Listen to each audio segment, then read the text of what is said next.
Ferdinand Hodler is celebrated as one of Switzerland's most prominent painters, whose work bridged the transition between late 19th century artistic traditions and early modernist movements. His art is characterized by a unique synthesis of symbolism, realism, and expressionism, which earned him international acclaim. Hodler's life, marked by personal tragedy, resilience, and an unwavering commitment to his artistic vision, deeply influenced the themes and styles he pursued throughout his career. Ferdinand Hodler was born on March 14, 1853, in Gurzelen, a small village near Bern, Switzerland. He was the eldest of 6 children in a modest family. His father, a carpenter, struggled to provide for the family, and life in rural Switzerland during the mid-19th century was marked by economic hardship. Tragedy struck early in Hodler's life, when his father died of tuberculosis in 1860, leaving his mother to care for the children. Just 5 years later, his mother succumbed to the same disease. These losses forced Hodler to take on responsibilities well beyond his years, shaping the themes of mortality and transcendence that would later permeate his art.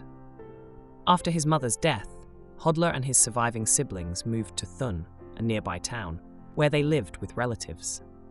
To contribute to the family's income, young Ferdinand worked as a sign painter's apprentice. It was during this time that he began to show a talent for drawing and painting, copying landscapes and figures with remarkable precision. This apprenticeship not only provided him with a rudimentary understanding of art, but also instilled in him a disciplined work ethic that would sustain his artistic career. At the age of 14, Hodler moved to Geneva to apprentice under Barthélemy Menn, a prominent Swiss landscape painter and former student of Jean-Auguste Dominique Ingres. Menn's studio was a vibrant center for young artists, where Hodler was exposed to the principles of academic art and the technical rigor of classical traditions. Menn encouraged Hodler to study nature closely, emphasizing the importance of observation and the interplay of light and shadow. These lessons had a profound impact on Hodler's development, grounding his later explorations of symbolism and abstraction in a deep understanding of realism. Hodler's early works were primarily landscapes and portraits that reflected the influence of the Barbizon school and Swiss Romanticism. He also studied the works of Dutch and Flemish masters, whose use of light and meticulous detail resonated with his artistic sensibilities. However, as he matured, Hodler began to reject purely academic approaches in favor of a more personal and expressive style. The specter of death loomed large over Hodler's life, a reality that profoundly influenced his artistic vision. By the time he was in his 20s, he had lost nearly all his siblings to tuberculosis, leaving him acutely aware of life's fragility. These experiences of grief and loss became recurring motifs in his work, often expressed through themes of suffering, eternity, and the search for spiritual meaning. Hodler's breakthrough as an artist came in the 1880s when he began to develop his signature style, which he called Parallelism. This approach emphasized symmetry, rhythm, and repetition, inspired by the patterns he observed in nature. Hodler believed that these elements reflected a universal harmony underlying the chaos of existence. His paintings from this period often depicted figures in meditative poses or monumental landscapes imbued with a sense of timelessness and transcendence. The 1890s marked a turning point in Hodler's career as he gained recognition beyond Switzerland. During this decade, he became associated with the Symbolist movement, which sought to convey emotional and spiritual truths through allegory and metaphor. Hodler's Symbolist works were characterized by their bold compositions, simplified forms, and vibrant color palettes. He often drew on themes from mythology, religion, and personal experience to explore universal human emotions. One of Hodler's most famous Symbolist paintings, Night, 1889-90, exemplifies his ability to combine personal narrative with universal themes. The painting depicts a group of figures, including a self-portrait of Hodler, lying in various states of sleep or contemplation, with a menacing figure of death approaching from the shadows. When Night was first exhibited, it caused a scandal in Geneva for its frank depiction of the nude human form and its existential themes. However, the controversy ultimately brought Hodler widespread attention, and the painting was later purchased by the Musée Rath, Geneva's leading art museum. Hodler's reputation continued to grow as he participated in international exhibitions, including the Paris Exposition Universelle in 1900. His work resonated with audiences across Europe, particularly in Austria and Germany, where his style influenced the Vienna Secession and other modernist movements. As his career progressed, Hodler increasingly turned to monumental projects that reflected his fascination with collective experiences and the human condition. He received several prestigious public commissions, including murals for the Swiss National Museum in Zurich and the University of Geneva. These large-scale works often depicted allegorical scenes celebrating Swiss history, culture, and natural beauty. Hodler's ability to combine grandeur with emotional depth made him a favorite among patrons and institutions. One of his most significant commissions was the series of murals for the Geneva Town Hall, completed between 1908 and 1913. These murals, collectively titled The Retreat from Marignano, commemorated a pivotal event in Swiss history and showcased Hodler's mastery of composition and storytelling on a grand scale. His use of parallelism in these works created a sense of rhythm and unity, reinforcing the collective spirit of the subjects he portrayed. Despite his success, Hodler faced challenges in his personal and professional life. His marriage to Berthe Jacques, a fellow artist, ended in divorce, and his relationships with patrons and critics were often strained by his uncompromising personality. Additionally, the outbreak of World War I in 1914 had a profound impact on Hodler, who expressed his pacifist sentiments through poignant works that mourned the devastation caused by the conflict. Hodler's health began to decline in the final years of his life, and he was diagnosed with lung cancer in 1916. Despite his illness, he continued to paint prolifically, producing some of his most introspective and emotionally resonant works. His self-portraits from this period, which chronicle his physical decline and confrontation with mortality, are considered among his most powerful contributions to art. Ferdinand Hodler's journey from a humble Swiss village to the forefront of European art is a testament to his resilience, innovation, and dedication to his craft. His ability to distill complex emotions and universal truths into compelling visual forms established him as a pioneering figure in the transition from traditional to modern art. In the second half of his life, Ferdinand Hodler continued to refine his artistic style and solidify his reputation as a leading figure in European art. While his early years were marked by personal hardship and a search for identity, his later years represented a period of creative maturity, critical recognition, and a legacy that would influence generations of artists. This chapter explores his mature works, the philosophical underpinnings of his art, his contributions to modernism, and his enduring influence. By the early 20th century, Hodler had fully embraced and perfected his artistic philosophy, which he termed parallelism. This style was deeply rooted in his belief in the inherent harmony of nature and the human experience.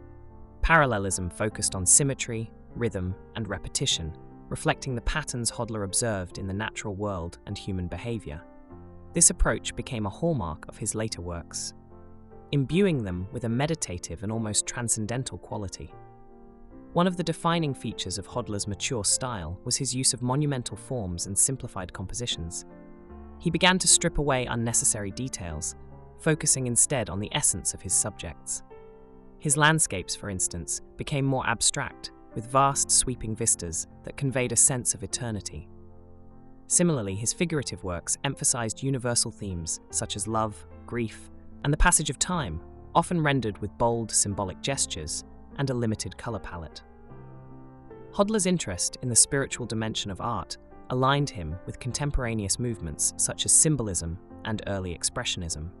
He believed that art had the power to elevate the human spirit and provide a glimpse into the eternal truths of existence. This conviction was particularly evident in his large-scale allegorical paintings, which often depicted archetypal figures and timeless narratives. Hodler's reputation as a visionary artist extended far beyond Switzerland, particularly in Austria and Germany. His participation in international exhibitions such as the Secessionist shows in Vienna and Munich brought his work to the forefront of the Modernist movement. Artists associated with the Vienna Secession, including Gustav Klimt and Egon Schiele, were notably influenced by Hodler's use of repetition, symmetry, and bold color. His ability to bridge traditional and modern aesthetics resonated with these artists, who sought to challenge academic conventions while maintaining a connection to symbolic and decorative traditions.